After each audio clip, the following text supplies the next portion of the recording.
So we'll go ahead and start our regular meeting with a roll call, please. Commissioner Patton. Here. Commissioner Barwick. Here.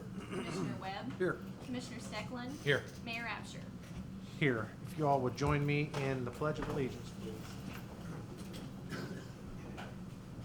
Pledge allegiance to the flag of the United States of America, and to the republic for which it stands, one nation, under God, indivisible, with liberty and justice for all.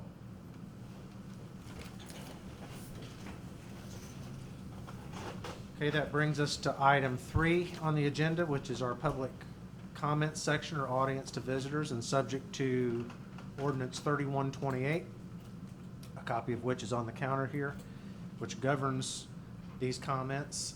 Now's the opportunity for anybody in the audience that would like to speak to the council to do so. So if there's anybody who'd like to do that, please approach the podium, state your name and the subject, and go for it.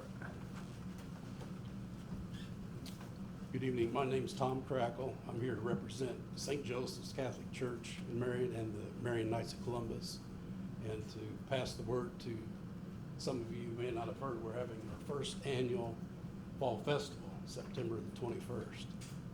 And I have some flyers here. Or September 21st. I have some flyers that tell what all is taking place.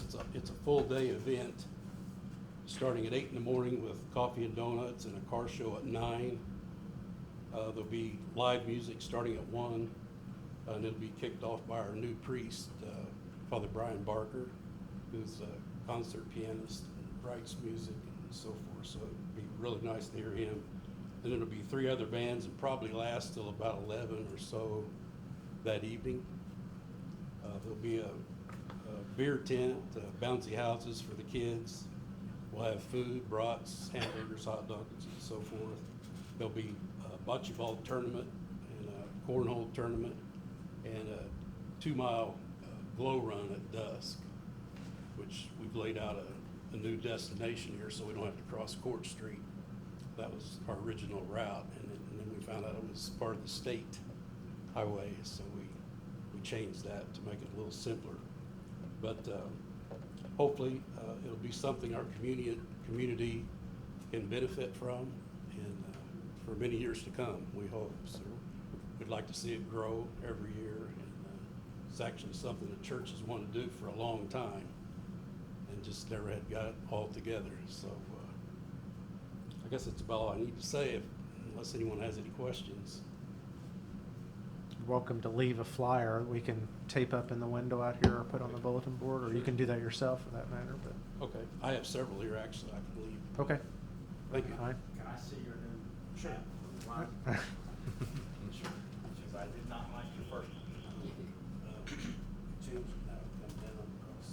Why don't you guys go talk about that over here, and then we move on. Thank you. Anybody else?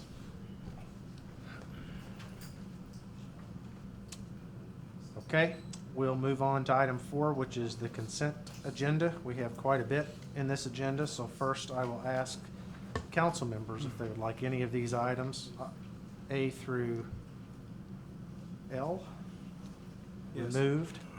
Mayor, I would like 4C to be talked about separately. 4F, item 2. And item I. Okay. You want to vote on those separately or discuss them? Yes. We can discuss Yeah. any of it separately. Yeah, voted separately, please. Okay, so consent agenda at this, anybody else have any additional items?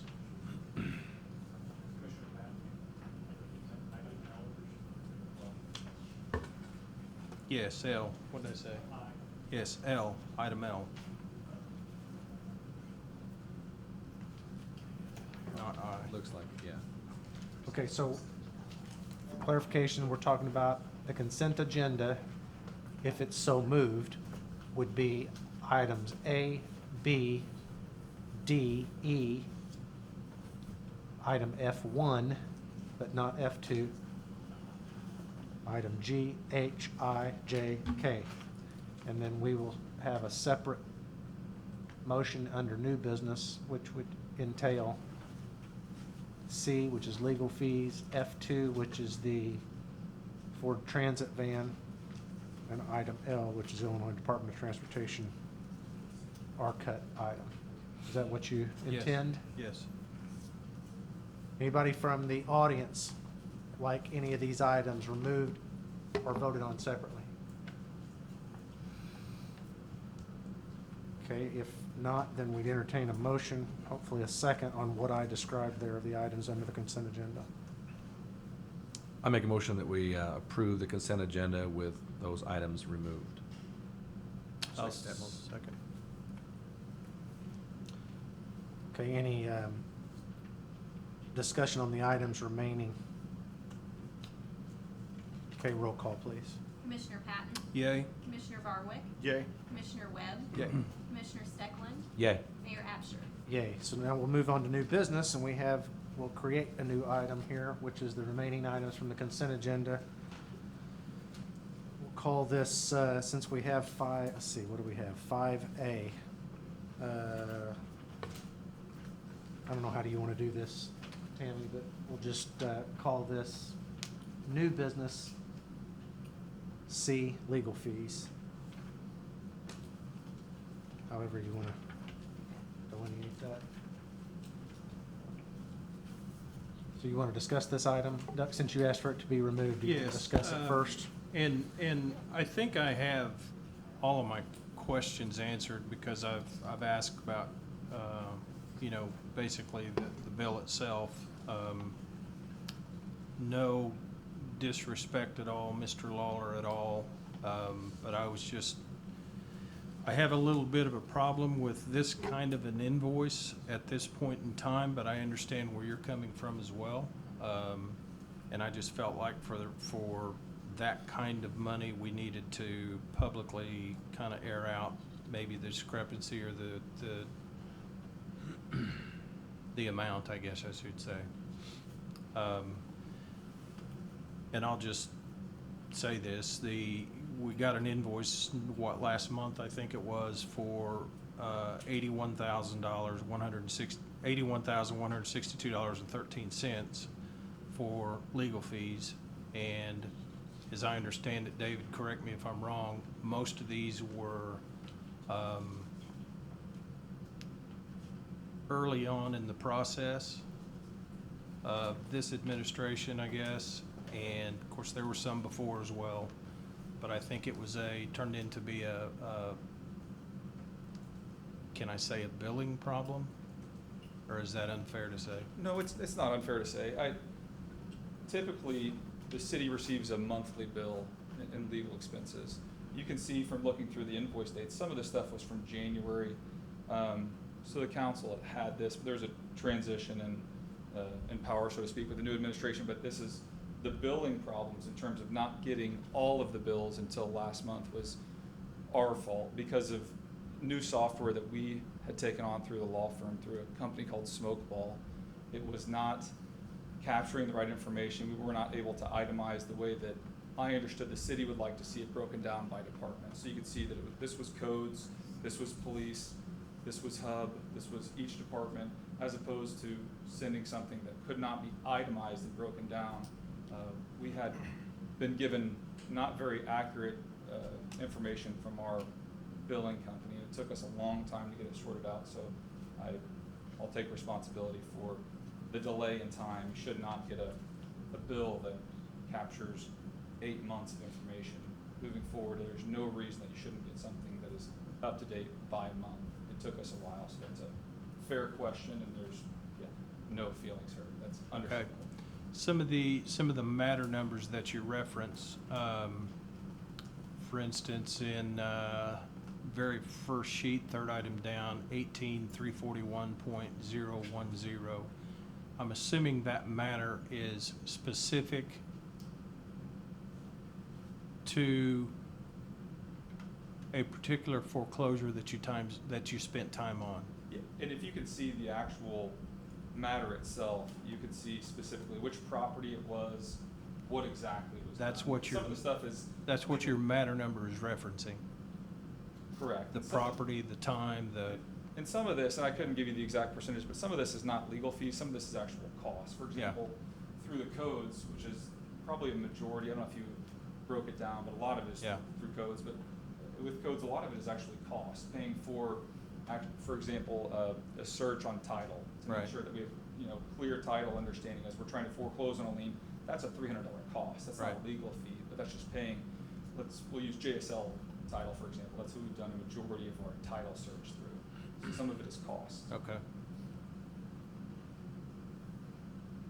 And I do see that the majority of the charges here are foreclosures.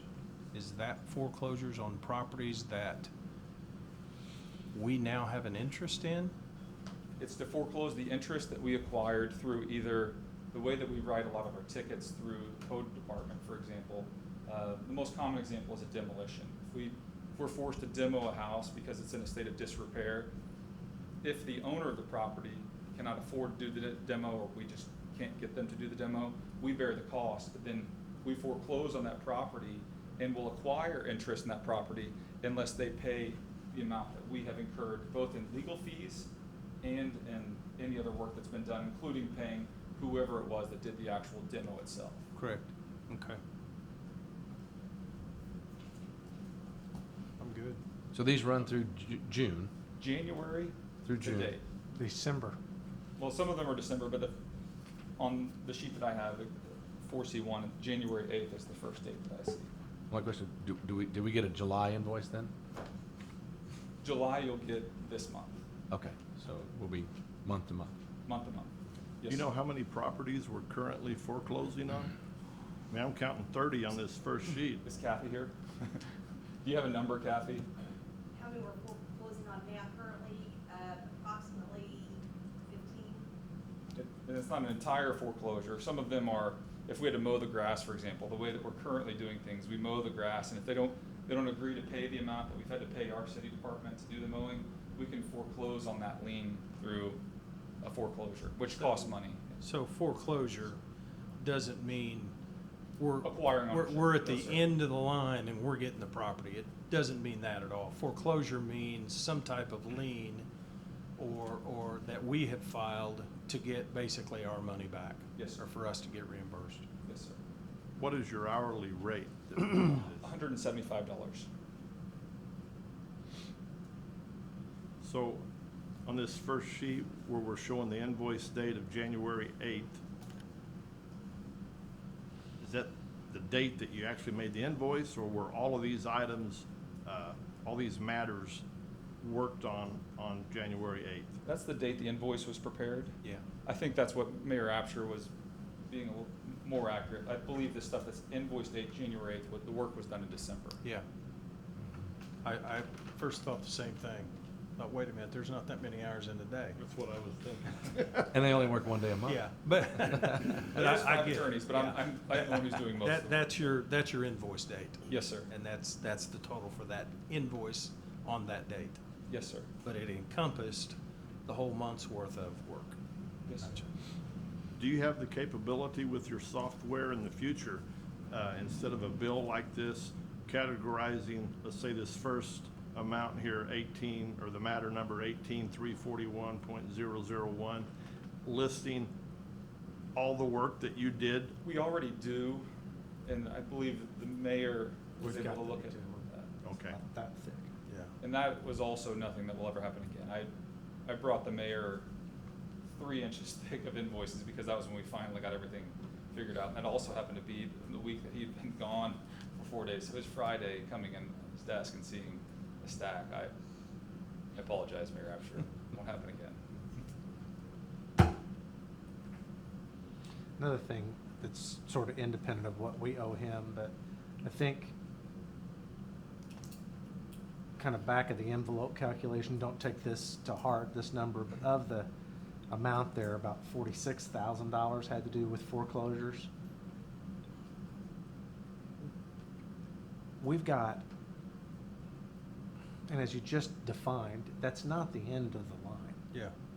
But this is $46,000 in legal fees on this. This doesn't account for the demolition costs itself, whatever else we have to do from assuming it is demolished or whether it has been, actually obtain ownership of it. I'm not sure this makes a lot of sense. Economic sense. Economic Yeah, sense. I agree. Because Yeah.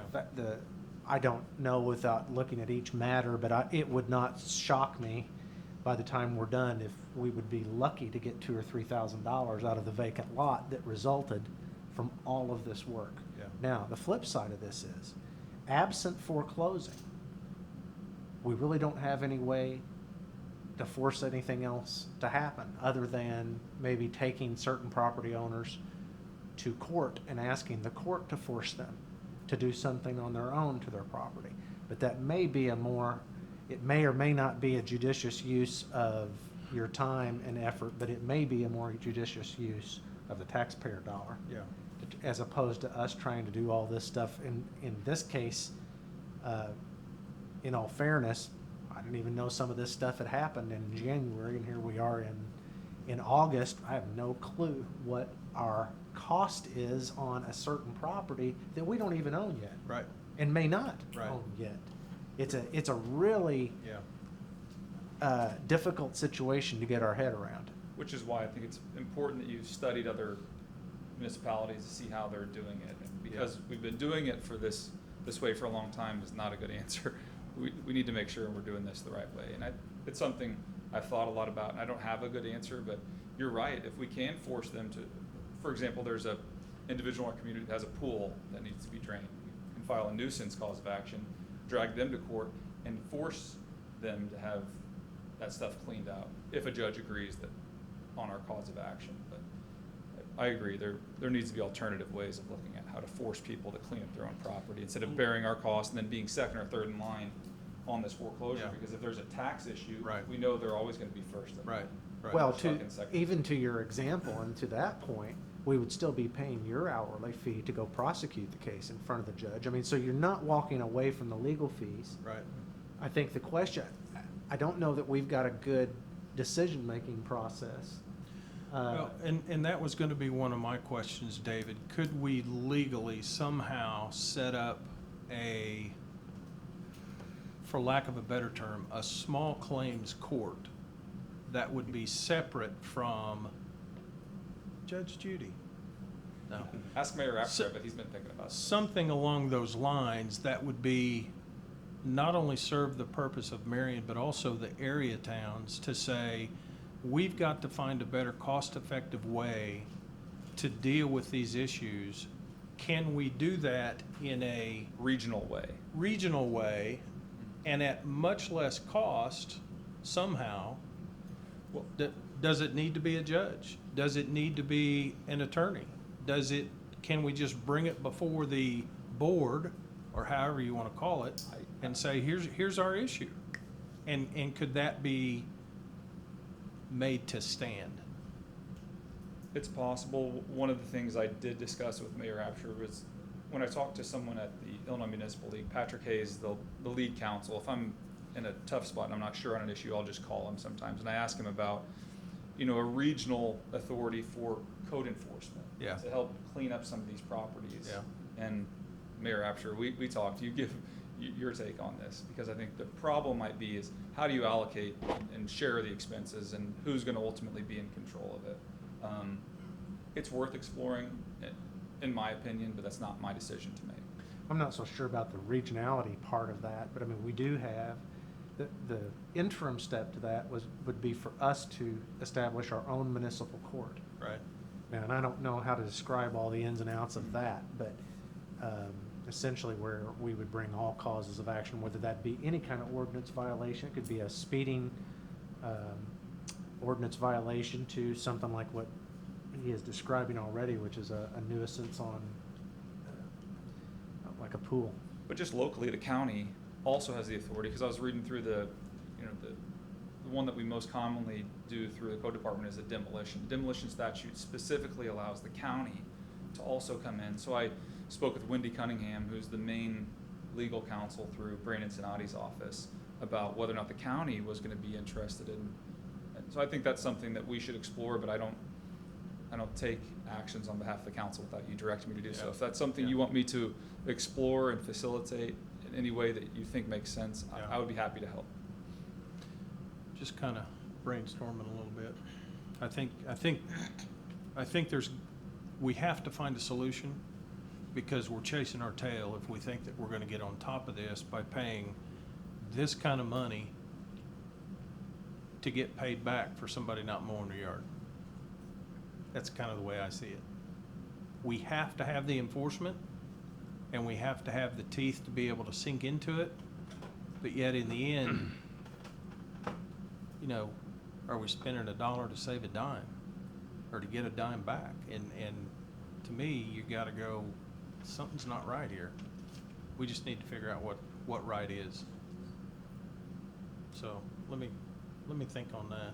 But I appreciate your input, David. My Thank you. pleasure. Anyone else have any questions or complaints?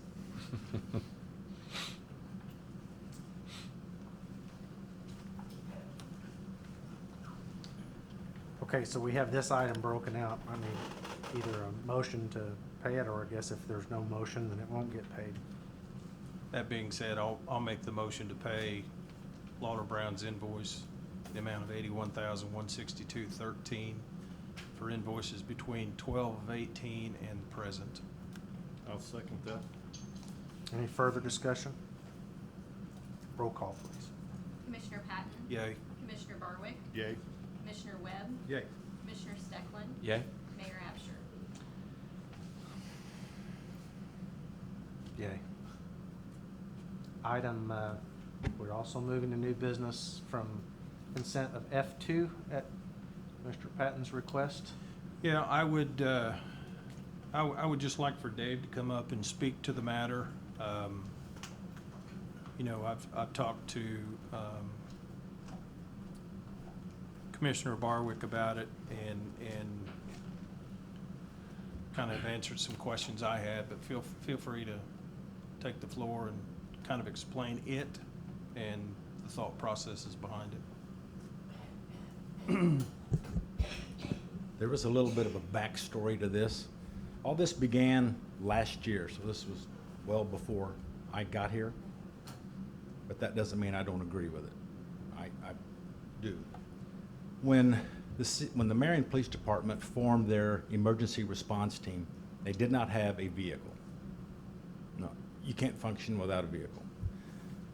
They didn't have any money for it, so they had, somewhere up in St. Clair County, a department donated a used ambulance. And used is a very, very kind word. It broke down on the way down here. And it's continued that on and on and on. So it is not a functional vehicle for our emergency response team. Not every member can fit in the back. I'm not even going to say it. So not every member can fit in the back, and we'll leave it at that.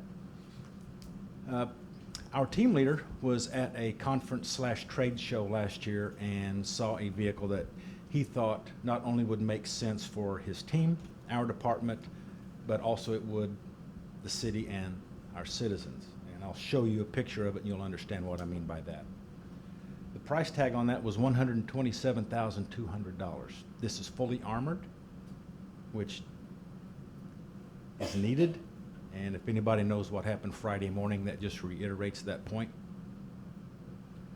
So they knew we did not have the money. They knew the city did not have the money. So they started looking for, and when I say they, I mean members of the department, started looking for outside funding. They went to two places. One was the Harrison Bruce Foundation, and they was told that we probably have an $85,000 grant you would qualify for. And we looked at another place, U.S. Department of Justice, U.S. Department of Agriculture, to tie this in with the opioid issue somehow. And they told us up front that it looks like you will be good. This is a $35,000 grant, which will make up what remains to buy this vehicle. Okay, fine. About 2 weeks ago, we got a call from Harrison Bruce and said, you have been approved, you have our portion of the grant. On the same day, the USDA called and said, do you want me to say everything they said? Just the short. Anyway, they said the city of Marion does not qualify. So we did not get that grant. We went back to Harrison Bruce and said, would you please hold this grant money until we maybe can find another option? And they said, sure, no problem. Harrison Bruce called us back less than a week later and said, we're giving you all the money. So we have the entire amount paid for. All we have to do is go get it. So I have 2 copies. I do need these back, gentlemen, please. You're going to be so disappointed, John Stecklin. This is not a TV SWAT van. Okay? It looks like anybody driving through the streets of Marion. But it is fully armored. It'll have all the lights, sirens, radios, everything we need. And everybody will be able to fit in the back of it.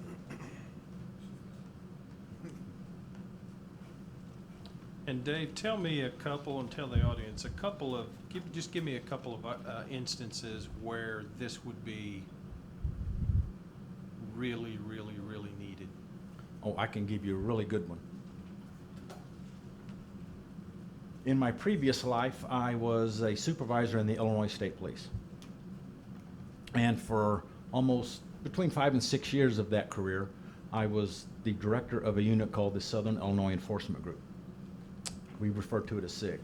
SIG is an undercover narcotics unit. We began working a case in the unincorporated part where Williamson and Jackson meet. And it was a person growing his own marijuana. Large plot.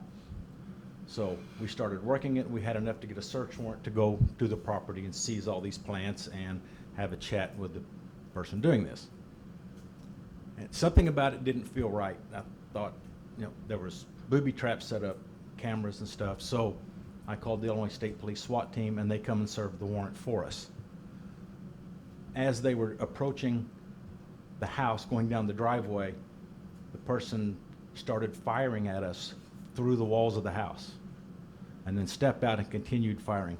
Most of those rounds hit the windshield of our vehicle, which was fully armored, and some of them hit the actual vehicle itself. He did, in the process, end up shooting one trooper in the head and another one in the back of the leg. They both lived, but that's what a fully armored vehicle can do for your people. And I don't think I can put a price on my people's lives. So how many team members will this hold? 12. We have 9. Actually, we have 8. One's going to training next week, so we will have 9.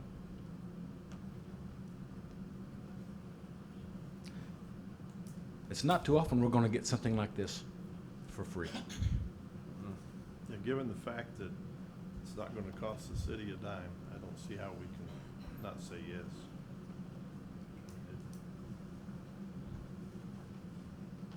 I agree. Sounds good. That being said, I'll make the motion to approve that purchase of the Ford Transit van, tactical van. I'll second that. Okay, any further discussion, questions? Thank you, Chief. Thank Roll you. call, please. Commissioner Patton? Yay. Commissioner Barwick? Yay? Commissioner Webb? Yay. Commissioner Stecklin? Yay. Mayor Absher? Yay, with an extraordinary thank you to Harrison Bruce. I'm continually stunned by their generosity. All right, so that leaves us with item L now to move to new business. Illinois Department of Transportation, also at your request, Commissioner Patton. Yeah, I'm going to defer this one to Glenn, please. Please.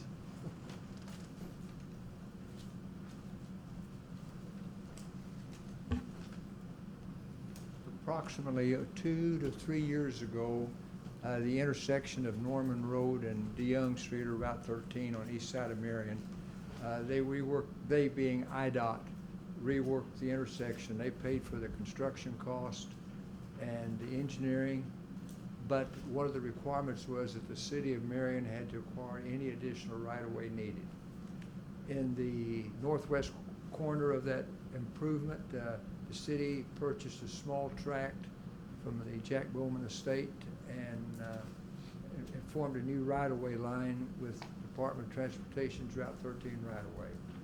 In the transaction, it was supposed to have transferred the access control the city was to transfer the access control to IDOT, which will control the access control of that new right-of-way that we purchased.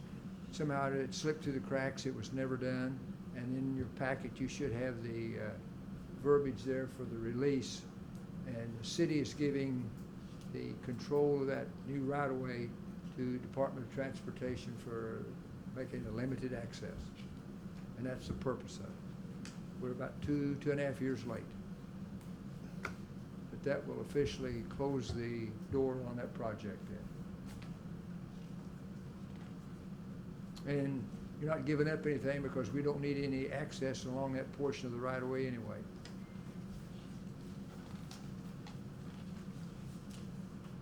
Any questions? Okay, I'd make a motion to approve the access control highway release for arc cut at Norman Road. Thanks, Glenn. I'll second it. Any further discussion? Okay, roll call, please. Commissioner Patton, Abstain? Commissioner Barwick, Yay? Commissioner Webb, Yay. Commissioner Steckland, Yay. Mayor Absher. Yay. Item 6 on the hub, we can probably do A and B as one motion if you so choose. If not, you can break them up, but, oh, did I? Yep, yep. Oh, I'm sorry. Okay. Sit back down, Chris. Oh, okay, number 5. Yeah. Yeah, my bad. Sorry. That's all me. All right, we have a earthquake policy that is out of sync from a timing standpoint, I guess, with the rest of our policies. And at some point, not this point, but at some point, we need probably get that just out of convenience sake, but I don't know that it makes a monetary difference. We asked for bids. With our bids that are out, it would fall into sync. It does, this does make it into sync? This would not. We have to renew until the first of the year when the new insurance would take. Gotcha.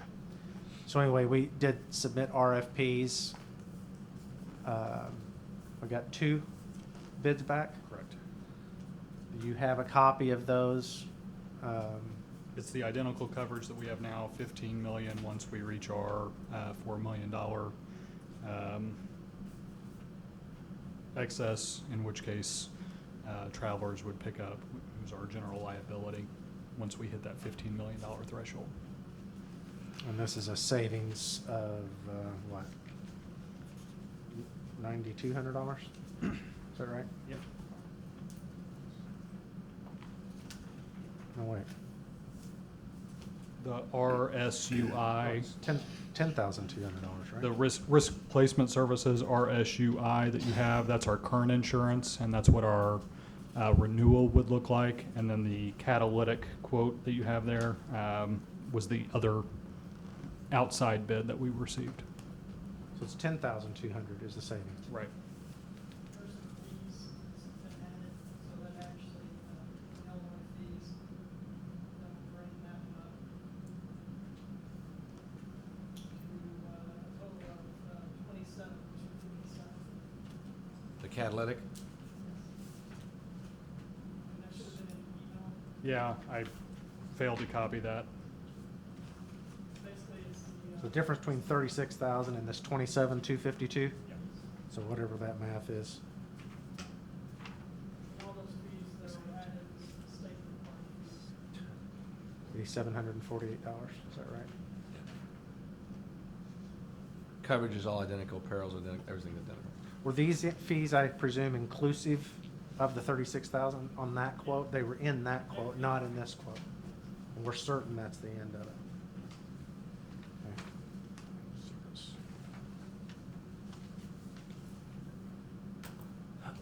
As far as you've done your due diligence on this particular carrier, and you feel comfortable with their rating and all that? Yeah. Everything looks good. This earthquake stuff's getting harder and harder to underwrite. And it's a squirrely insurance policy. They all are. Based on if this happens, then it's not just the same as having a fire casualty or something else. There's sometimes you have minimum limits before it kicks in, and it's getting harder and harder to underwrite, I think, too. And once we hit is it 18 million? Once we hit an $18 million threshold of damages, FEMA would come in at that point and make up the difference, so, yeah. As long as it's approved by whoever's in the White House and at the state level as well. Is the deductible the same on both of them? Yes.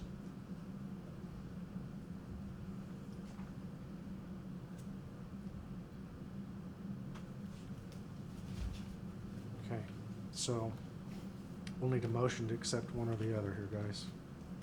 We've got to get this renewed. I make a motion that we approve the quotation by Catalytic Insurance for the amount of, well, Yeah, I'm looking at the it new amount, here. 27.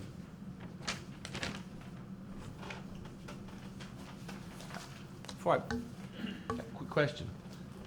In their quotation, it says $400 catastrophic analysis fee, and it shows it again here.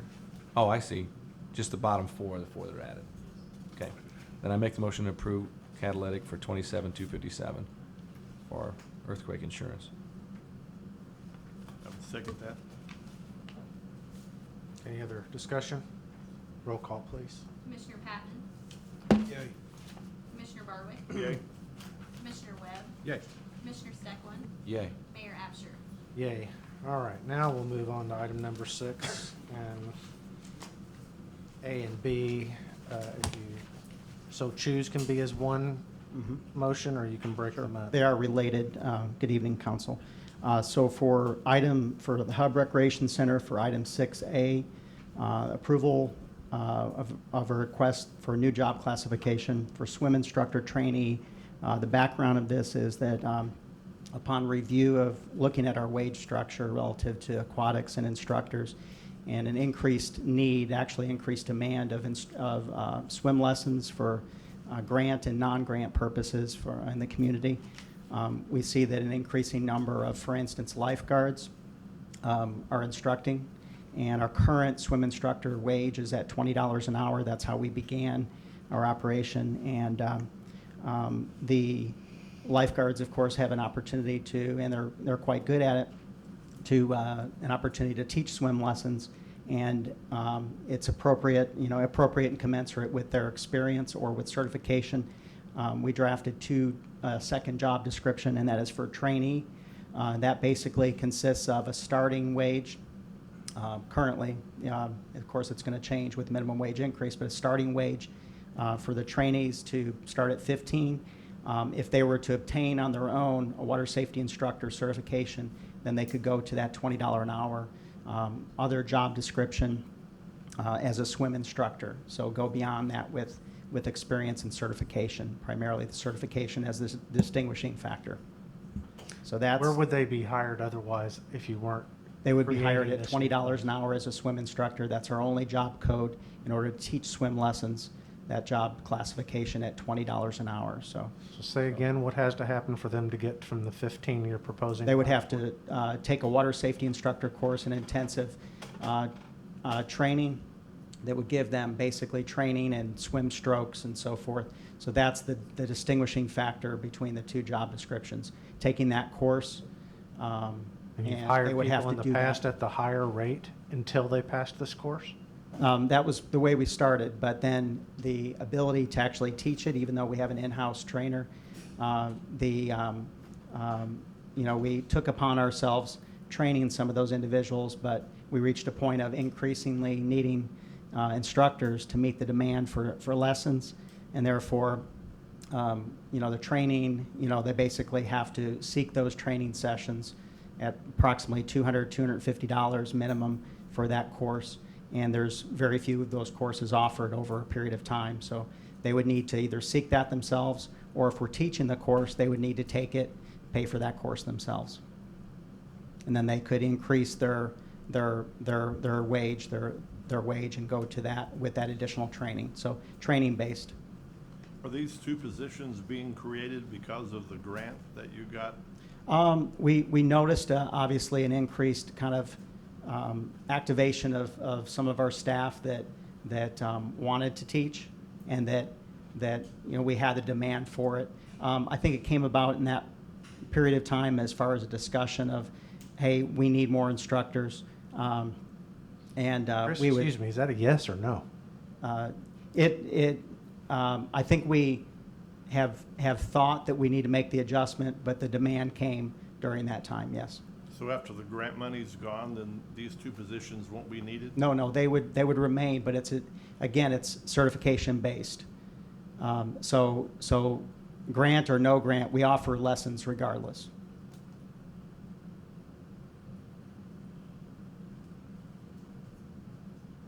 How many swimming instructors do you currently have? We've got probably 12 that are active, and that increases when we actually do our grant, but there's probably about 12 active now.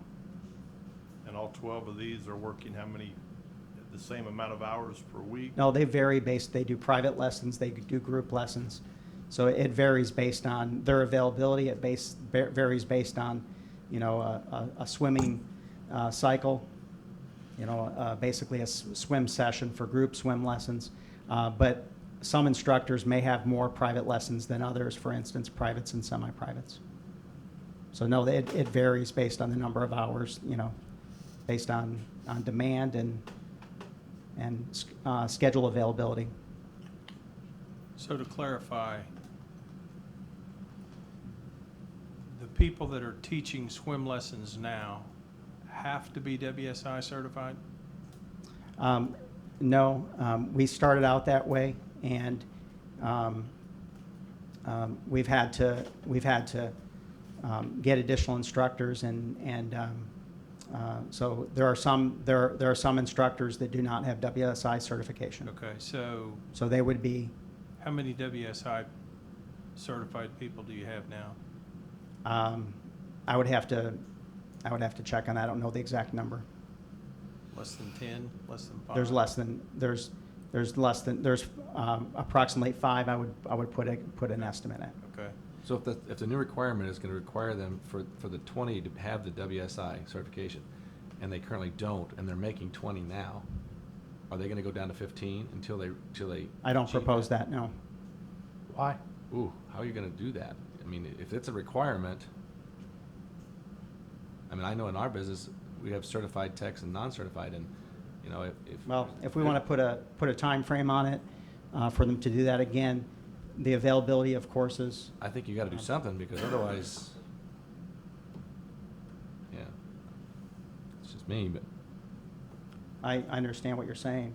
I'd be for giving them a time to do it. But You're to, creating a differential rate because they Yes. don't have a certification, but you're not proposing the people that don't, or that are currently employed that don't have the certification go down to that rate.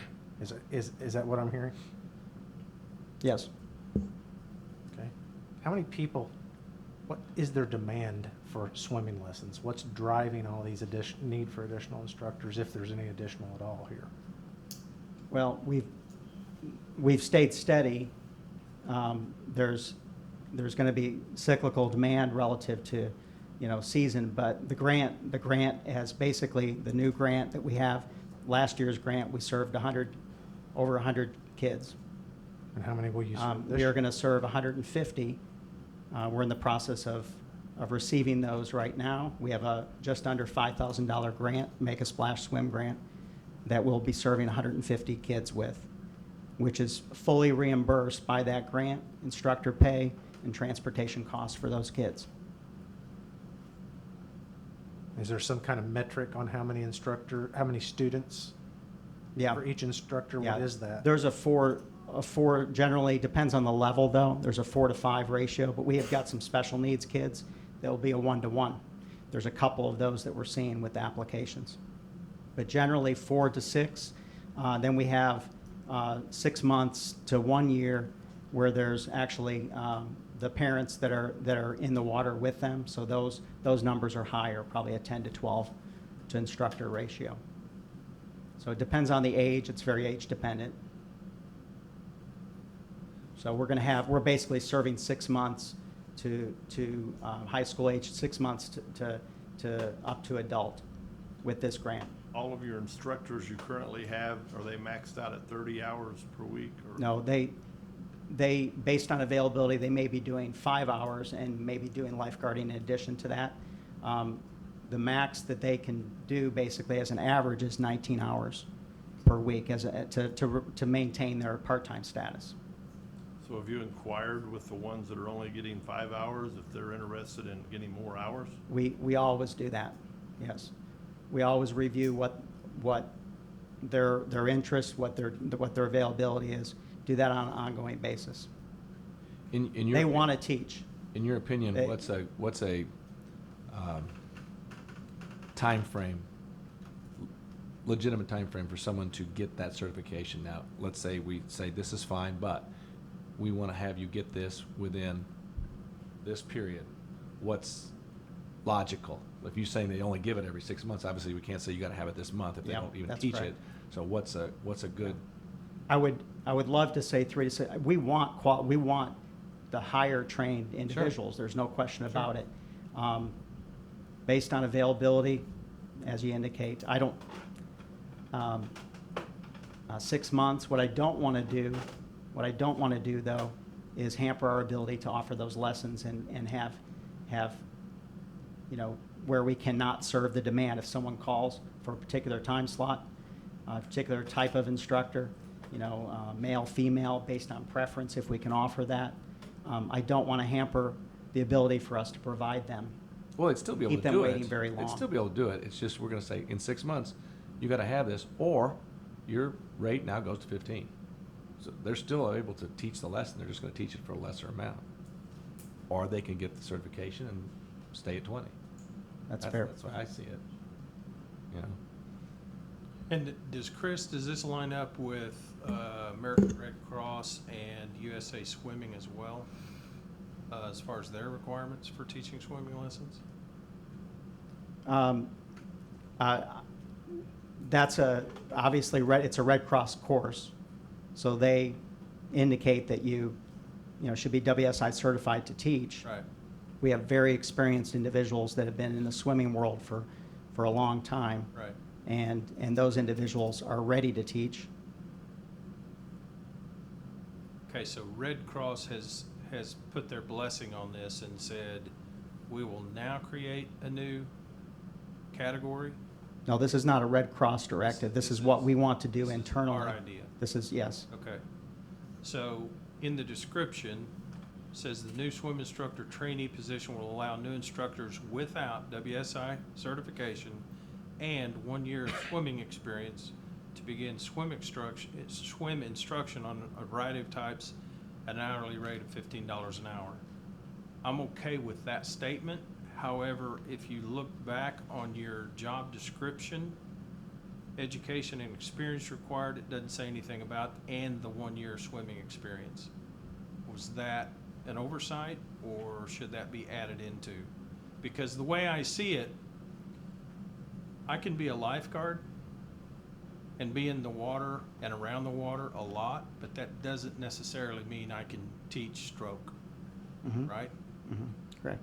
So if we're saying we're going to raise that bar a little bit by saying as long as you have 1 year of swimming experience and you know the strokes, that's fine, but I think we need to clarify that. Which job description are you looking at? The trainee or the? The first one is the swim instructor, which I assume would be WSI certified. Yes, that's right. The second one is swim instructor trainee, which is non-certified WSI, I have a. but allowed to teach swim. I guess my question is, are we sure we want to leave off or add the requirement of 1 year of swimming experience? Oh, on the trainee? Yes. Because your description on the very first sheet that I have, it says, and 1 year of swimming experience. And the second sheet, or the job description, doesn't say anything about the 1 year swimming experience. And I guess I'm asking you, which way should it be? In my opinion, they should have at least 1 year of swimming experience to be able to. Regardless. Yeah. On the Be able to trainee, on the teach- trainee job description. Yes, to I be able I to agree. teach strokes. Yep. I mean, Mhm. I'm not a certified lifeguard, but I could teach swimming. Mhm.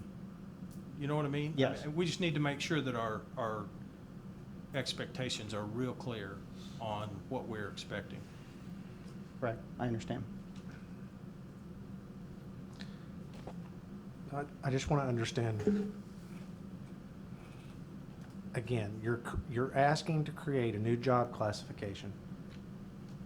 And as I understand it, the differential between what's existing now, which is a swim instructor at $20 an hour. Correct. You want to create a differential for a trainee that does not have this certification that you're talking about, a differential of $5 an hour. But the people that you're currently employing at $20 an hour, some of them do not have this certification, and you're not proposing taking them down to $15 an hour. You're proposing leaving them at $20 an hour. How does that? I understand the dilemma, and I understand the training period of expectation for the WSI certification, and I can agree to that, to go forward to ensure that they get to that point. That 6-month timeframe, getting certified as WSI. Yes. Sure, you're afraid you're gonna knock, or probably lose some people if you knock them down, right? Is that what you're thinking, maybe? Yes, absolutely. I mean, they are, the way I look at it, we have been paying them that. And this speaks to some of the benefits that I'm going to talk about next. I know it's a different topic, but what I'm referring to is we will potentially lose them. I'm not going to say we will, which ones, but I feel like the right thing to do is to, and I understand there's a differential there, and you've got experience and certification difference, I get that, but I feel like we will, because that is what we have been paying them for that period of time. Now, I understand we tried to get there. I understand requiring the certification. That's what our intent was.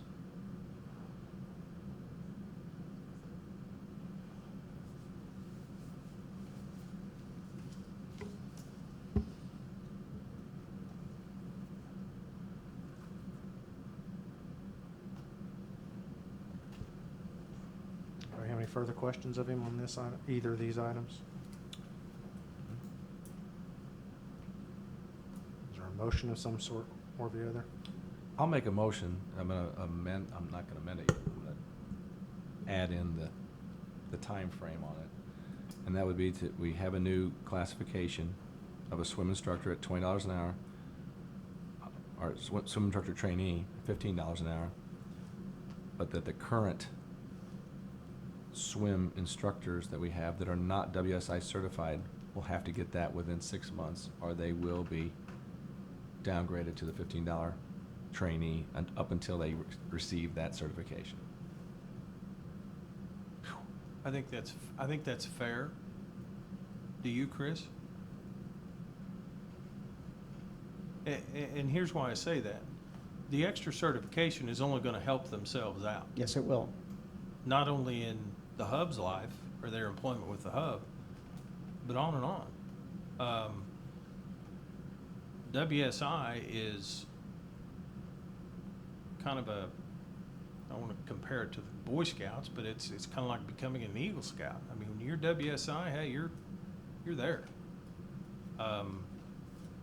So I think that's a fair request on our part, and I would second John's motion. You never really answered whether you thought that was fair or not. You not? I want to hear an answer. It's a fair timeline. It puts us under a restraint of difficulty of employing them and getting to that point. And if the WSI classes are not readily available, then we might need to revisit that. But honestly, it boils down to the want to, in my. Did you say you had the ability to conduct those classes at the hub? We do. We do. Okay, so. We have an instructor trainer for WSI. So bottom line, we can make that happen in 6 months. If they want to do it, they could get it done.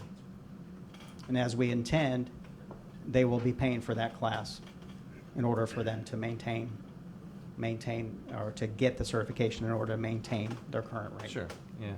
I understand that, and that's what we intend.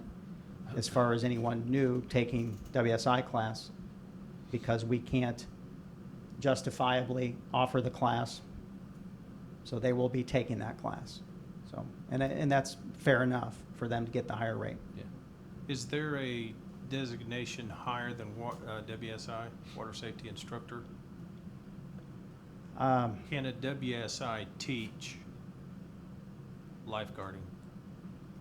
No, no. It's got to be No, somebody it's, hired with it's, another it's not, designation. it's not synonymous to lifeguarding. So we're not talking about lifeguarding, we're talking about swim instruction. But to get the swim instruction, they have to go through the WSI program. Yes. And who administers the WSI program? Or- What organization or instructor?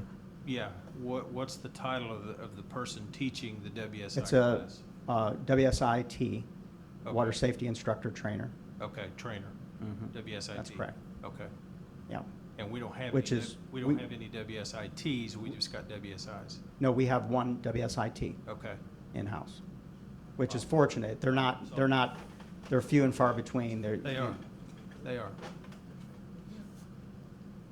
Quick question, on your grant that you got, Mhm. you said that's going to enable you to basically teach 150 children? That's correct. Grant you had last year, 100. 100.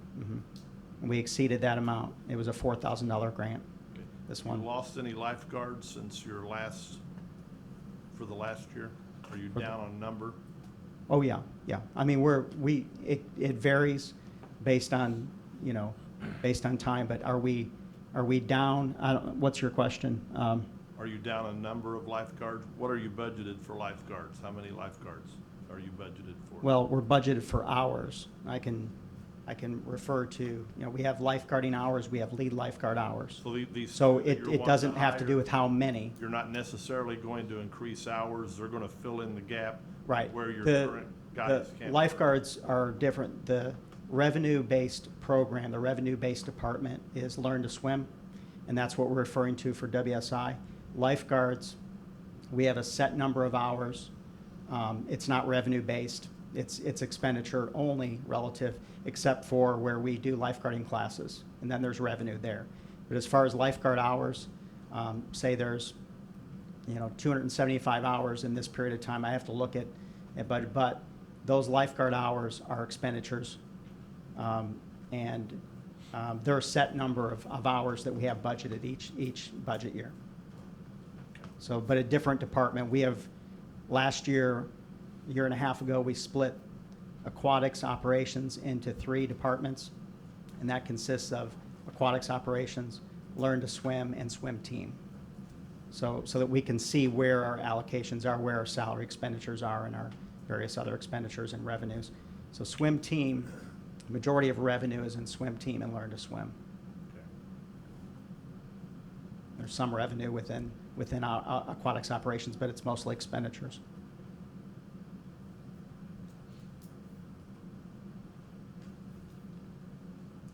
Did you complete your motion? I think I did. Why don't you Does restate? it sound good, Tim? There was not a Do you have all that? Yeah. Yes, he seconded. Second. Okay, there's a motion and a second then. Is there any other discussion on it? Roll call. Commissioner Patton, Yay. Commissioner Barwick, Yay. Commissioner Webb, Yay. Commissioner Steckland, Yay. Mayor Absher. No. Item 6C, it's all yours. Okay, so I come with this request, this appeal essentially for council consideration, to reverse council's decision to remove part-time benefits for part-time individuals who are in the IMRF category, IMRF benefit category. These benefits include sick time and vacation time. Those are the 2 areas that we're talking about. For clarity, the specific employee position status we're discussing refers to our midline employees that work between 25 and 29 hours a week. So they're above that average 19 hours as maintained by under 1,000 hours per year for half-time. For these types of employees, of which there are 8, we would need, for instance, perhaps 2 part-time employees to do the work that they're doing. to fulfill the basic schedules that they're doing. They may work 4:30 in the morning, they may work midday, they may work closing shifts. So they do a variety of shifts. They have flexibility. They provide flexibility and greater hours to actually to do their jobs. They fall in several different departments. Every tier of employee, I want to state, is very dedicated, very needed. We need our part-time employees, our full-time, part-time, and that mid-tier that we're referring to. But they do, as I mentioned, take on shifts for coverage.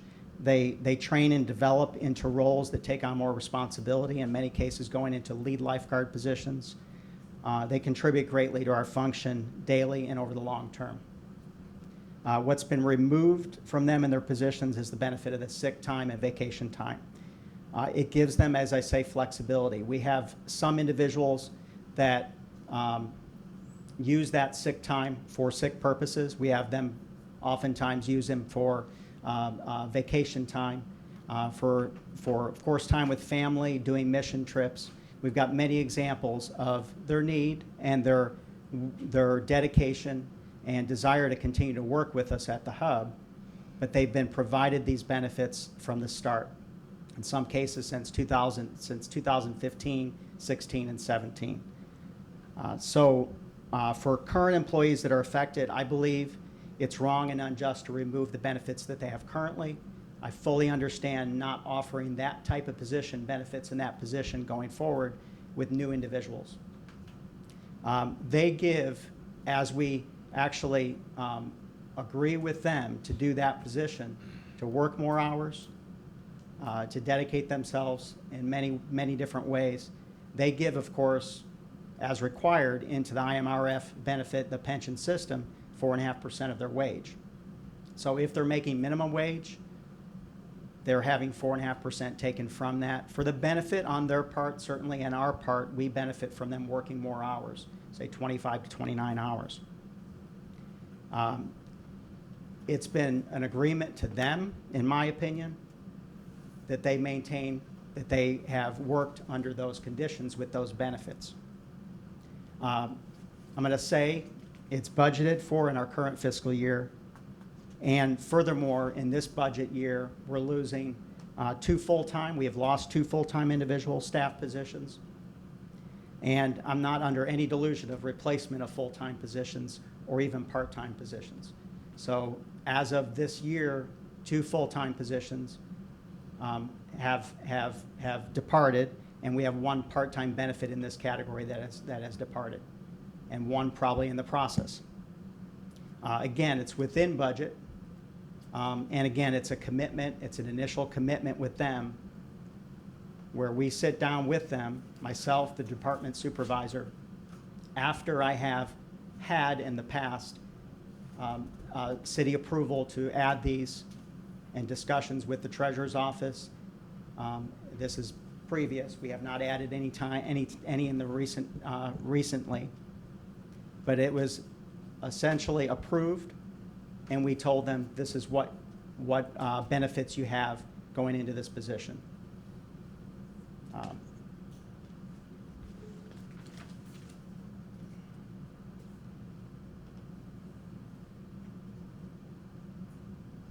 Chris, may I ask a question?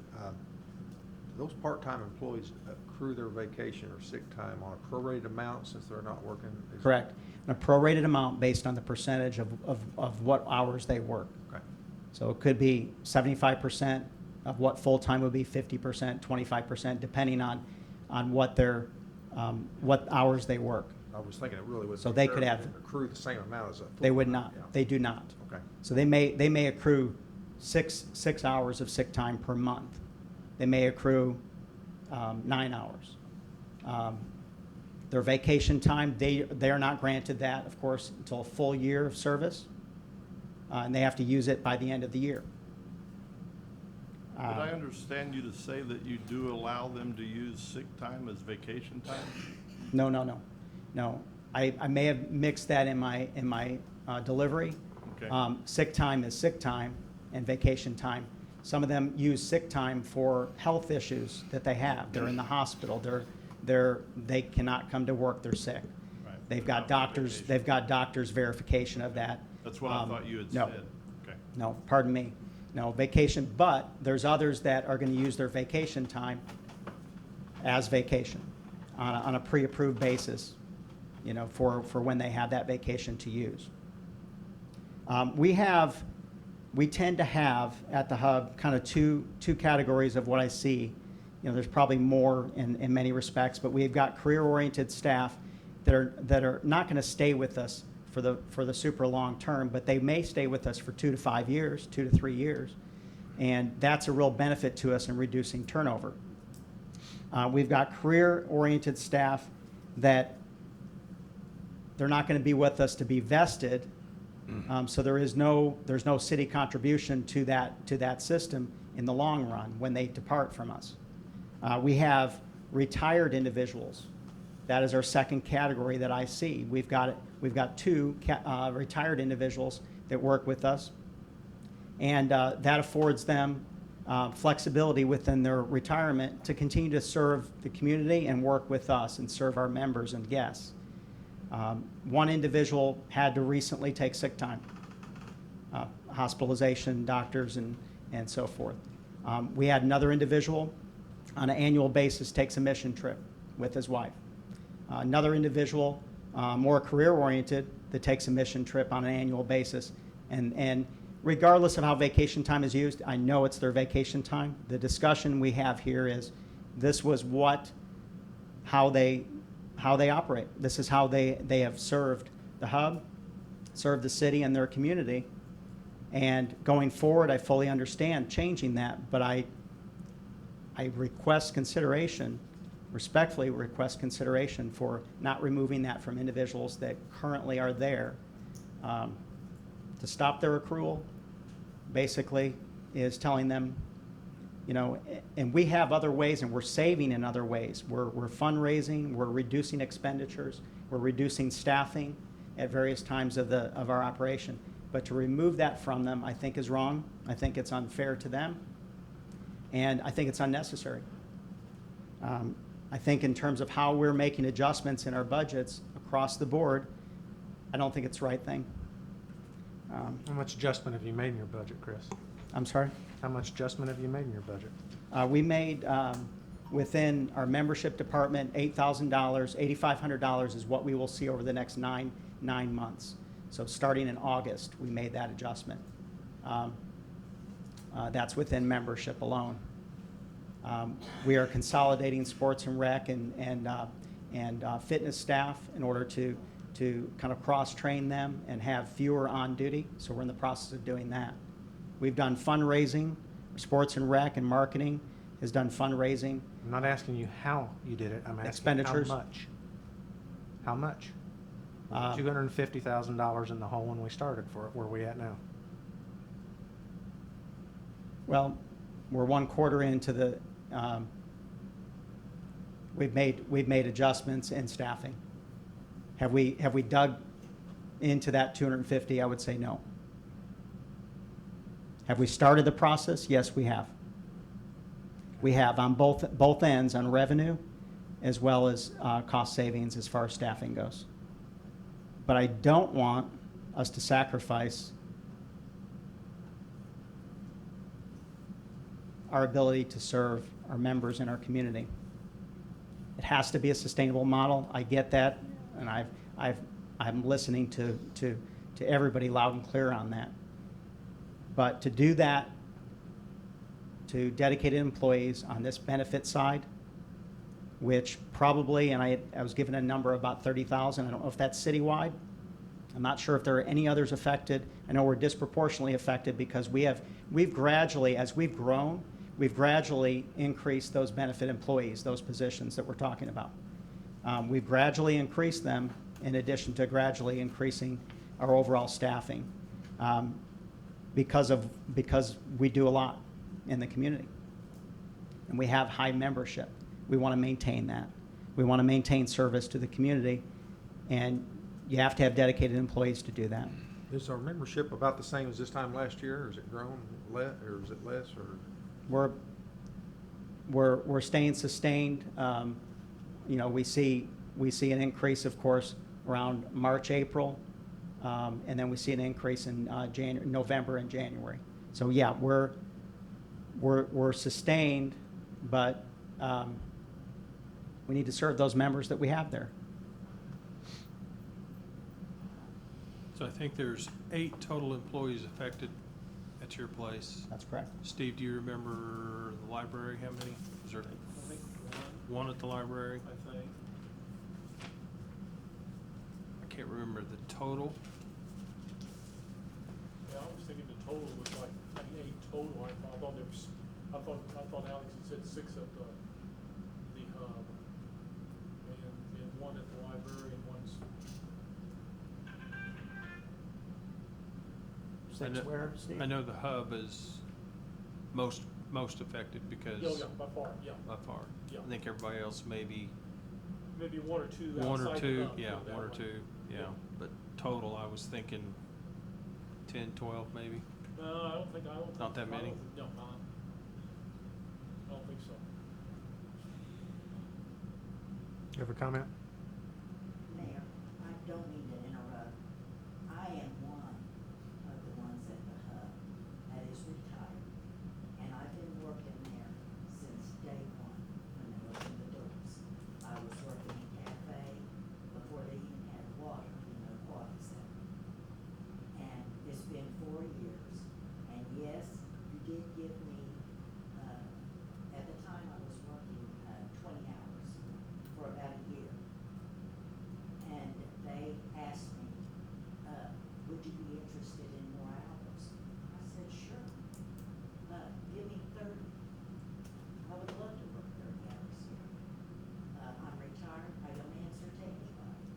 I'd be glad to do it. I love working there. I've met a lot of wonderful people. And so I now am working 32 hours every week there at the hub. I have 2 jobs now at the hub. I work the cafe, I run it, and I also clock out and I work an hour in maintenance, trying to keep all the bathrooms clean, especially the women's. So I work an hour there. But I just wanted you to know, I'm one of those people. But I have gradually added more responsibilities, and I try to help more than what I ever did the first year I worked there. Because I love it. It's a good place to work. To have a boss that come and represent me and talk for me, you can't ask more than that. As far as vacation, I took a week off because it was due me. As far as sick leave, paying me, I have never took one in the 4 years I've worked there, except one time. I called in and talked to my boss because I had to have a pacemaker put in, and I was gonna be in the hospital for 2 weeks. Can I take my 2 weeks there? And she said, sure, it's due you. So I took 2 weeks in the 4 years I've been there, and that's all. I've never called in sick since. Thank the Lord, thank you. But I just wanted you to realize that you have one of the members here, and also another one. And this is what I do now. I'm doing 2 jobs, and I love it. I'm sorry to interrupt. Thank you. Uh-huh.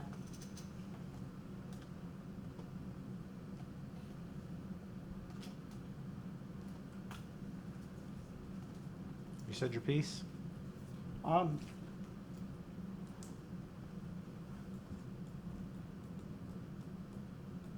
Clearly, I know life isn't fair.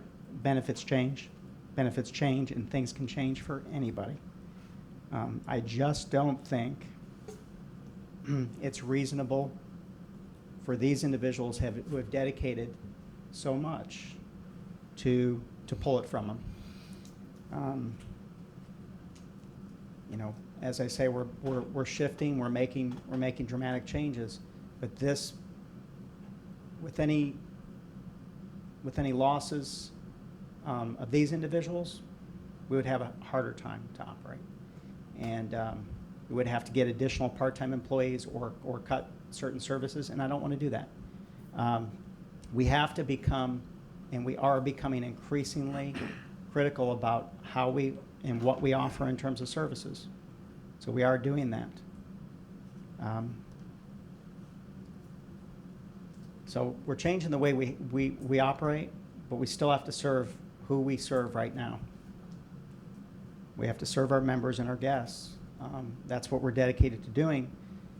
And we've got 8 individuals. We've got all of our staff are incredibly dedicated. But those individuals, I think, are the last thing we should actually change.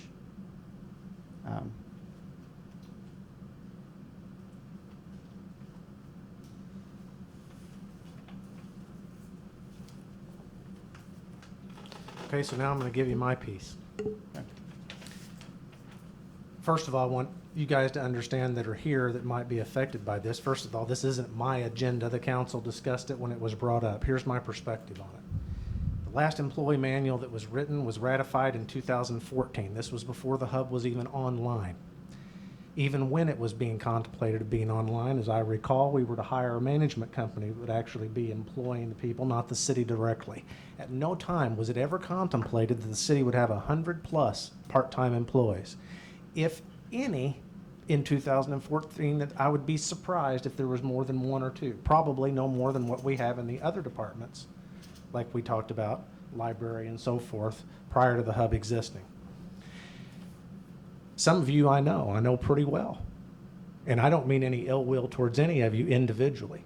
The fact is 2/3 of the employees that have been hired into this kind of arrangement are no longer with you. This is not a retention tool.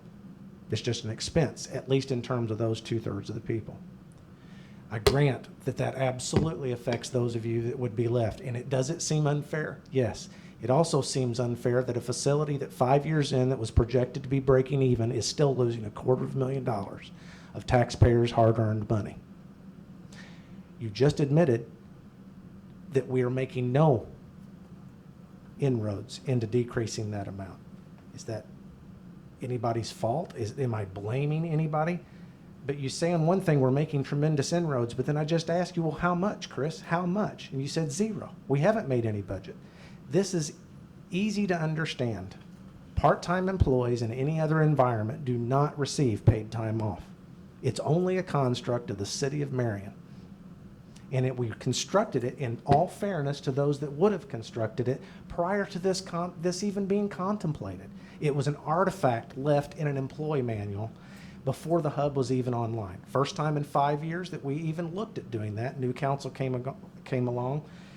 We looked at it, didn't seem to make a lot of sense. Maybe we didn't think in terms of the exact employees and names and faces that would be involved and who it is affecting. But the truth of the matter is, in my book, it makes no sense whatsoever when it does not exist in any other environment when we're still losing $250,000 a year and making no inroads, to your own admission, on decreasing that.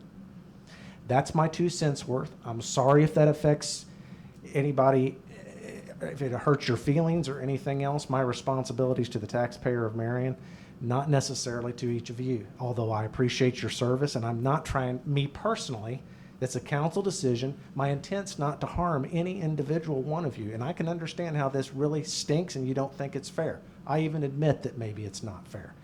But we have to do something at some point. When this facility was projected to be breaking even, and I don't know what the cumulative deficits are since it opened in 2015, but it's a heck of a lot more than $250,000 that we'll lose of taxpayer money this year. It's well over 7 figures at this point. And by the way, those figures don't account for the debt service that's being paid on this. That's just operational budget. It doesn't have anything to do with the $17 or $18 million that we still owe to pay this back. That comes out of someplace else. We're just talking about how much money we're charging to the members and how much money we're spending in order to provide those services to the members. The number's $30,000 over the last 2 years, $15,000 a year to part-time benefited employees, if you look at it that way. To me, that's a $15,000. If we can't make this decision and can't defend it, how in the heck are we ever going to get to a point that it breaks even? And my And- personal opinion is that not making these kinds of decisions is exactly why it's not breaking even. Okay, one department that we have represented over there, in membership, on an annualized basis, we will have over $11,000 saving from just a few hours that we've identified where we have reduced. We've reduced as of August. So as I said, $8,500. in that Annualized? one. Annualized 11,000, over 11,000. Okay, so now we're at 239,000. What else you got?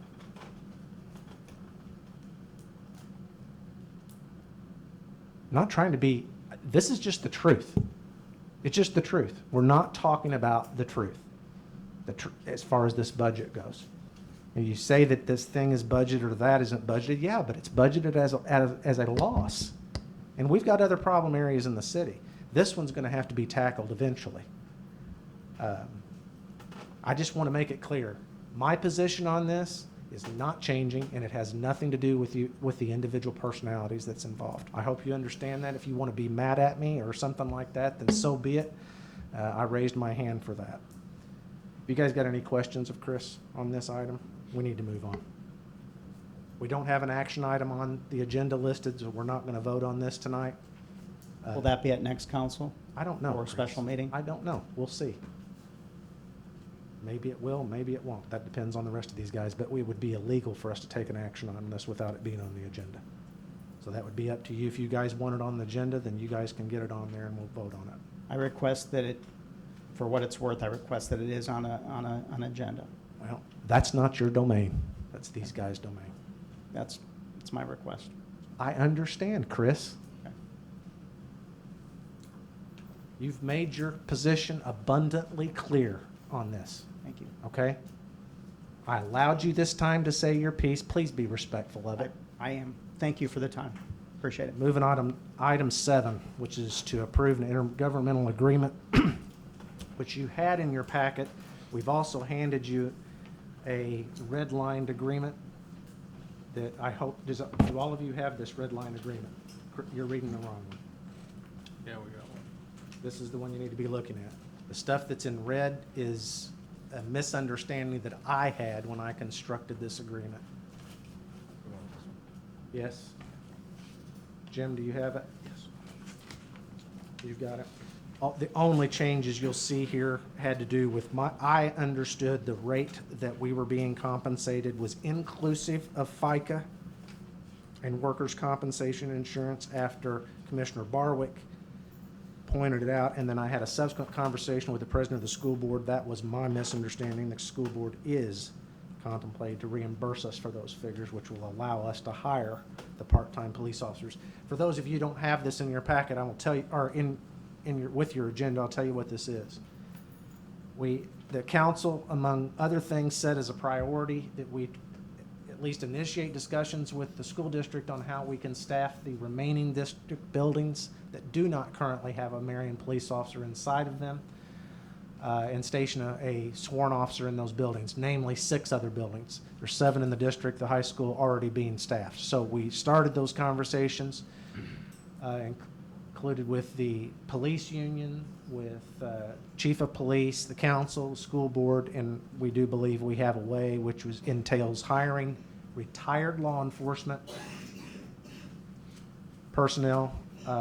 Hopefully it will still be firearm qualified. I think that's part of the decision-making process there.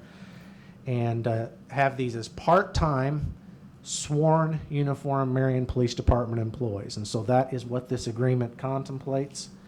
The school board, I understand, is ready to act on this, and they would have to do that subsequent to this approval. But that's where we're at, and that's what I'm asking you guys if you will consider approving. Any questions from any of you on this? This is a little bit new. Any questions from the council? Comments from the council? Is there a motion?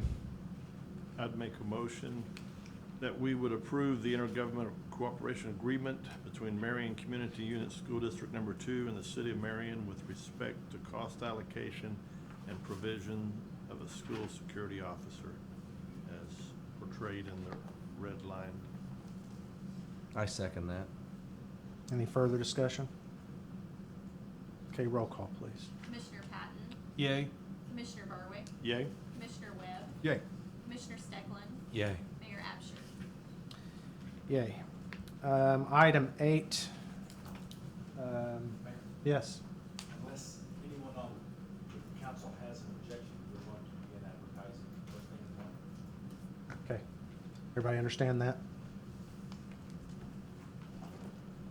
And incidentally, these are non-merited positions, not promotable.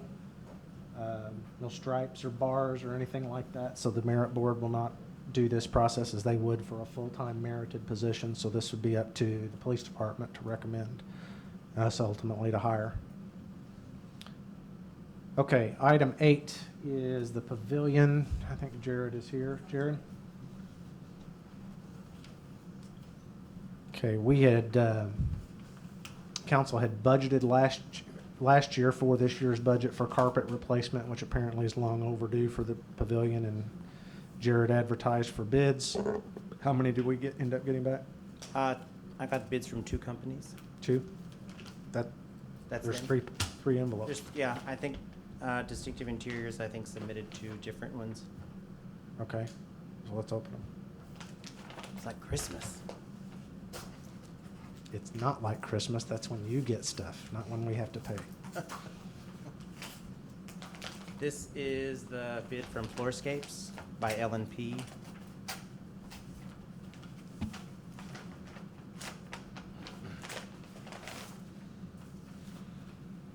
I think there's copies, so you all want Yeah, copies. just bring them to the council if you will, please.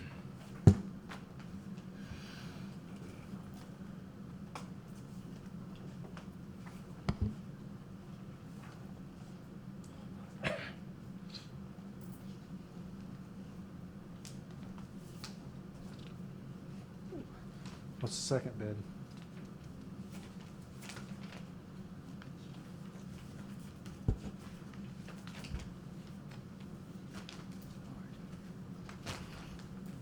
I might need scissors. Do you have scissors?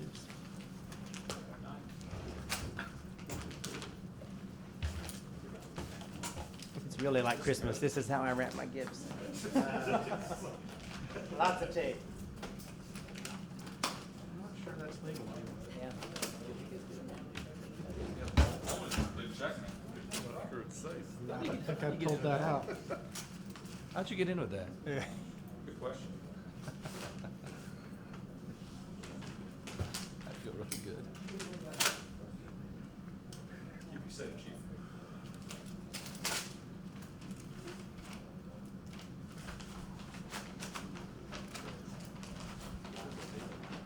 I'll take the clip.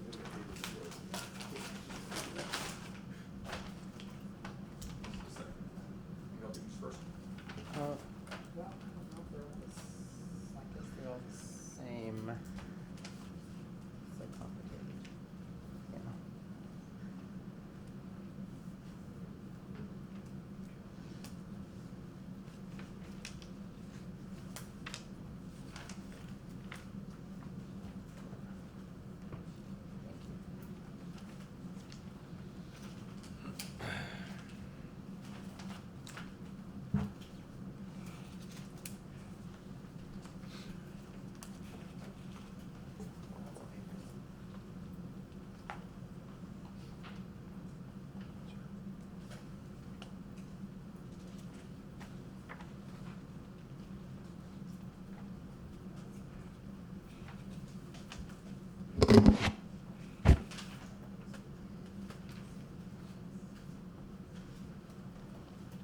So what are we looking at here? 3 different bids or 3 cumulative bids?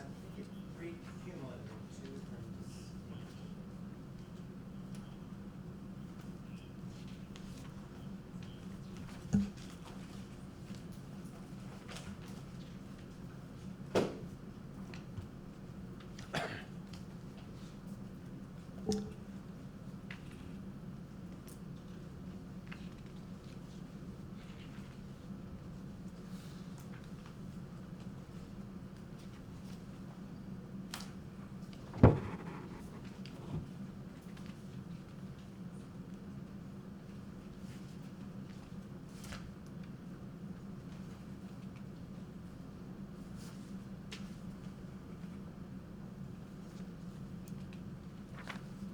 Jared, I'm not sure what we're looking at here. I'm not sure either, but the lowest one is the one that's the 41,729.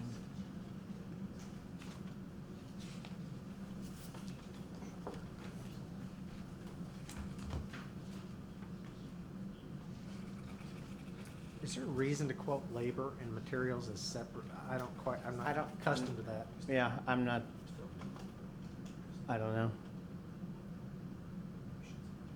I didn't ask for it to be separate, but.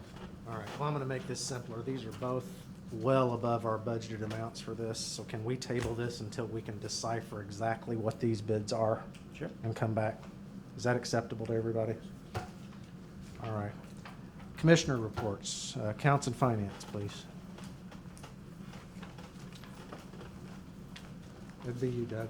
Do you have a report? No, I've got nothing, thank you. Okay, Police Commissioner and Fire Commissioner? Nothing? Mr. Steckland? I have a small one from the Water Department, yes.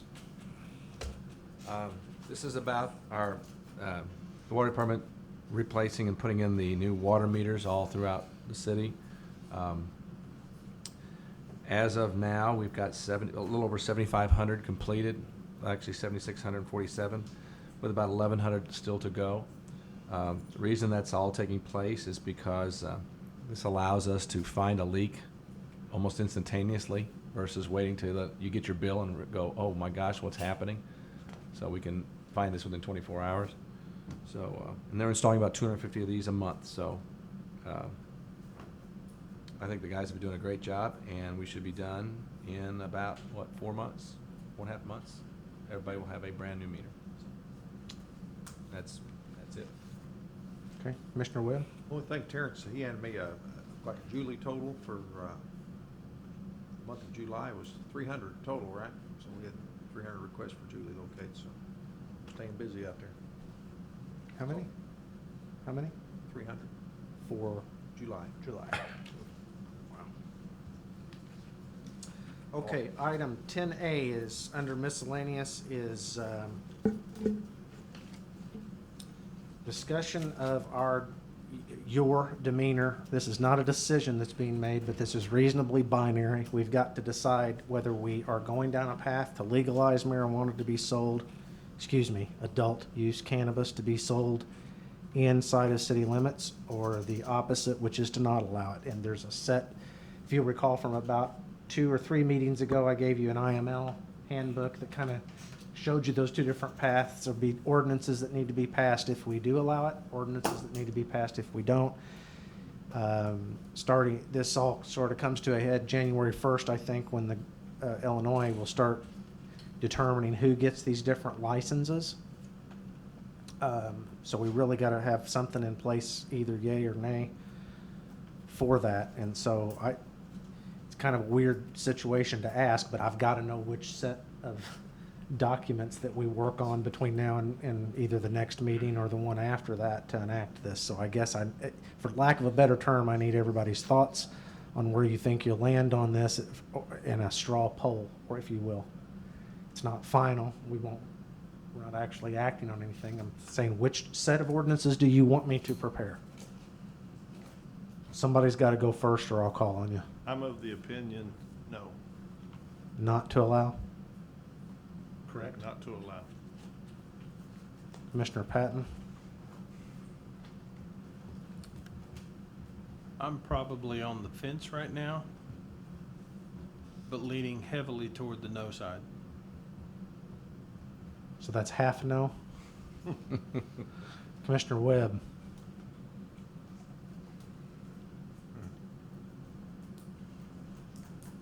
I'd say no. Mr. Steckland? Here's my opinion on it right now. As everything stands right now, I'd say no. Until, first of all, let's not be naive, okay? Just because the city of Marion does not allow this, let's face it, we can't stop anybody from setting up shop right outside city limits, doing whatever. And let's not be naive to think that it's not going to make its way into town, okay? So, but we've got to be able to control if and when this happens. So we can sit here and say, no, we're not going to allow it. Okay, that's great.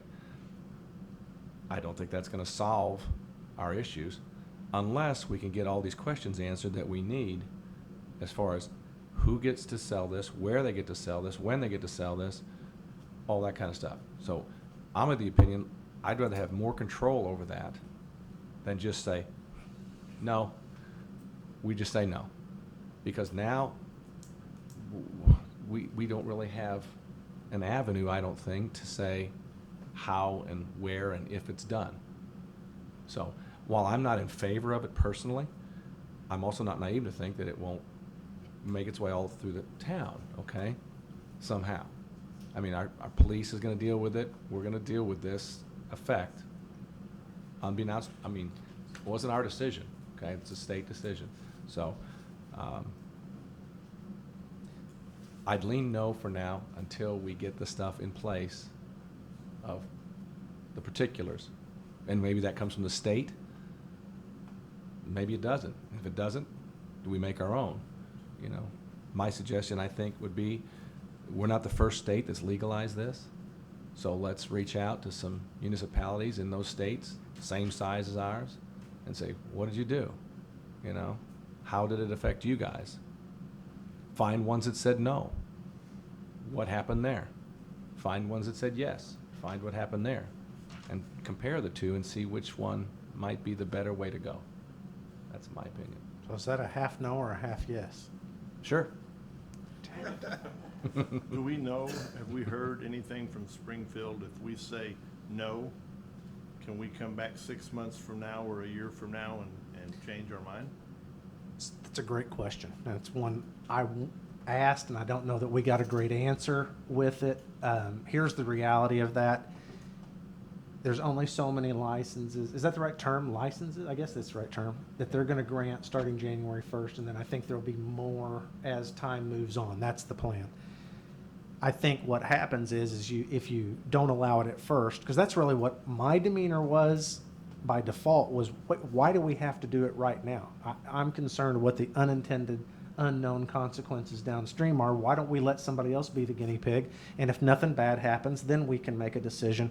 I think the problem is all the licenses will be grabbed up, if you will, by the time. There's nothing to prevent you from approving it later on. I just think the practical reality is that there won't be any licenses left to get.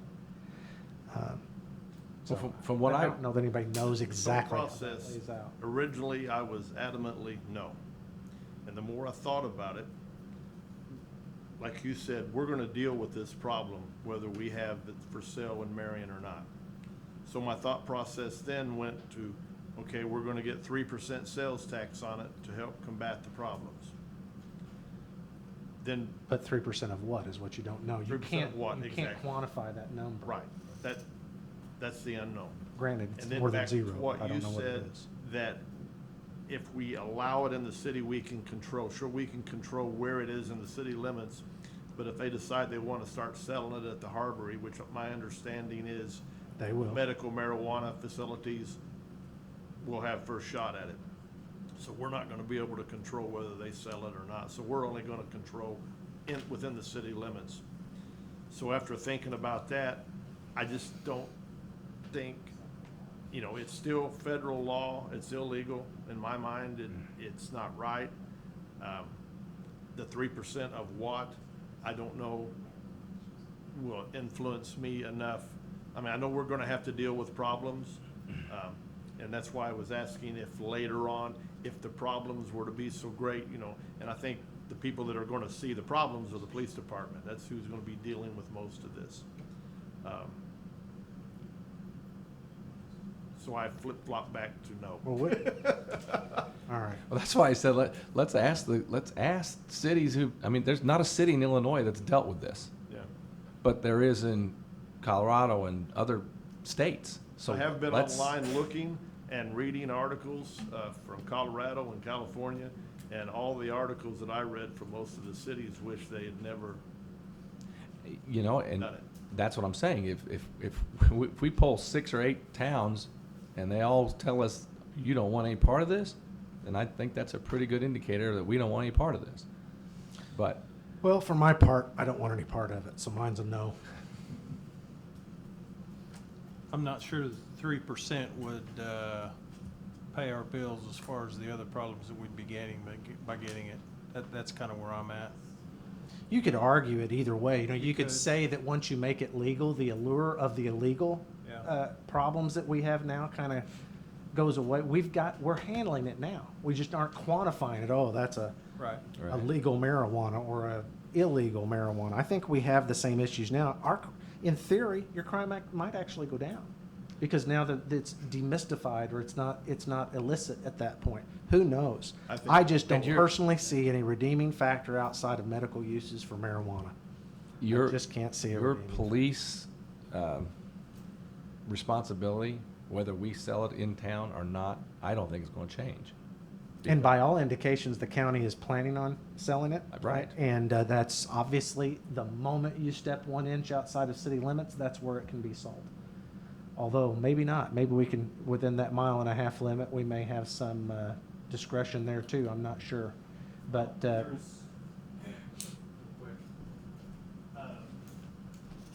Within that parameter, this is something that I spoke with David about. There's an 8% of the state's return on those sales. It gets put into a grant fund that's intended to go towards public safety initiatives related to this. Am I correct in phrasing it that way? So, Yeah, and the lottery was going to pay for schools too, right? right.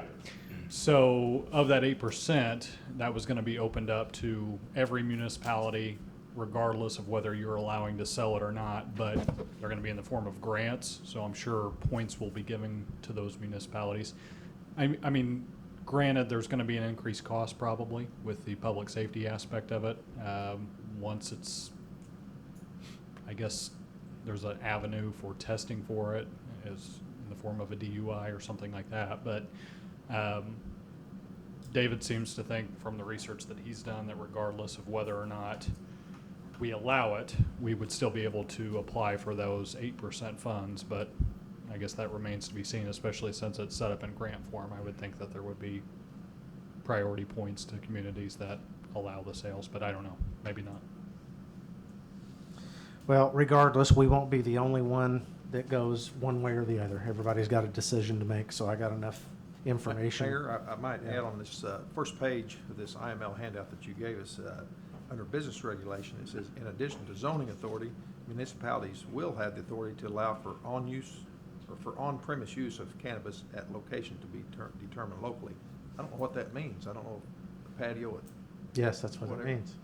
So by us If we not- allow it, there's a whole nother set of contemplations and decisions we've got to make, which is zoning and then the issue that you talked about. And that, I honestly think that is maybe the harder thing to start figuring out is where is it okay and where is it not if we're going to allow it. It obviously can't, we're not going to want it within X amount of feet or whatever of a school. We'll start mapping that in town. You're going to start really excluding large swaths of town quickly, and then it becomes I don't know how to even attack that. That's not a reason not to pass it. I'm just saying if we do, there's a whole nother level of complexity that quickly is going to dominate the conversation. And then I think that's when we start getting, I mean, this is binary for people. I mean, they either want it or they don't want it. And the moment we start the zoning conversation, we're going to have lots of people that by excluding big swaths, it pushes it into certain parts of town. And then if I was living there, I think I would start having a problem with it and want to argue against it. Again, that's not a reason to not pass it. It's a reality if we do. It's a whole nother set of, it's another can of worms, To so to coin a speak. phrase, just say no. Okay. Lastly, do you guys have anything else in miscellaneous? I've got one more thing, and then we do have a closed session, need short, hopefully. On May 28th, I've spoken to you guys individually about this, and now's the point I need to talk about it publicly. On May 28th, I asked you guys to set priorities for the council, roughly 3 months ago. Since that time, I've been trying to figure out how we would accomplish those 5 priorities, how we would fund those 5 priorities, and what would be the fairest mechanism to do so to our taxpayer. I have come up with my proposal with that. I've printed this booklet. You all have a copy of that. I have very limited amounts of these for the press that's here. I've got a few more of these full size. For everybody else, if you're interested, I have a smaller sized booklet that we will put out. And I'm sorry, but I'm cheap, and those are a lot cheaper to produce in mass. And we will have it on the website tomorrow. I'll give that PDF to Terrence, which would be even better if you print it on your own printer. Anyway, I'm not going to go into this tonight. I do believe, however, this is a unique proposal on how we fund this, and in my calculation will save the taxpayer resident of Marion money over what it does right now. I'm proud of it, but I'm sure it doesn't come without some controversy in someone's mind, and accordingly, I would like to propose that we set a special meeting either for next Tuesday or Thursday. My original intent was to maybe have it at the Civic Center. That's not available, so we're going to have it here. Are either of those nights, this would be the sole subject of the special meeting, just a discussion mainly amongst us, although we would have public comment section as we always do with any meeting, but I'd like to know if either of those dates are available. Thinking 6 o'clock, but we don't necessarily have to have it at that. September 3rd or 5th? Correct. Either one. My preference is the 3rd. I would, if this becomes something that's enactable, we have a decision to make, and I'd like to make it on the first meeting of September, which is the 9th. And that's the only reason why I'd like to get this out of the way. We don't have to do it then if this ends up being more controversial or needs to be modified or whatever. But we would have to make a decision in September, which we only have 2 meetings in September. So rather than push it or try to schedule a second meeting, I would just like to go ahead and have a special meeting so we can discuss it, get the pros and cons out of the way. So is Tuesday the 9th okay? 6 o'clock, will that still work? Tuesday the 3rd, I'm sorry. Our regular meeting is Monday the 9th. Yeah. My bad. Tuesday's good. September Okay. 3rd. Clerk, will you make note of that and then make arrangement to publish that special meeting? You guys can go ahead and get that out. You said 6 o'clock? 6 o'clock, Tuesday, the day after Labor Day, September 3rd, at the City Council Chambers. Special meeting. Special meeting for the purpose of discussion, discussing this 2020 vision proposal. Okay, anything else under miscellaneous? I would move that we do move to executive session, but before I make that complete motion, I want to tell, as I normally do when we have one of these, we will not take any action after we adjourn executive session. It will just simply adjourn the public meeting. So what that implies is while you're welcome to stay, we're done, basically, so there's no reason for anybody in the public to stay. Nothing controversial to be voted on one way or the other after we get out of this. So with that being said, we move to closed or executive session to discuss property and discuss personnel. Is there So a moved. Second? All right, roll call, please. Commissioner Patton? Yay. Commissioner Barwick? Yay? Commissioner Webb? Yay. Commissioner Steckland? Yay. Mayor Absher? Yay. Cody, do you know if our conference room is still occupied by, okay, so we're going to have to meet at the front table. So those of you that are not involved in this, if you would leave the council chambers as soon as practicable, we would appreciate it.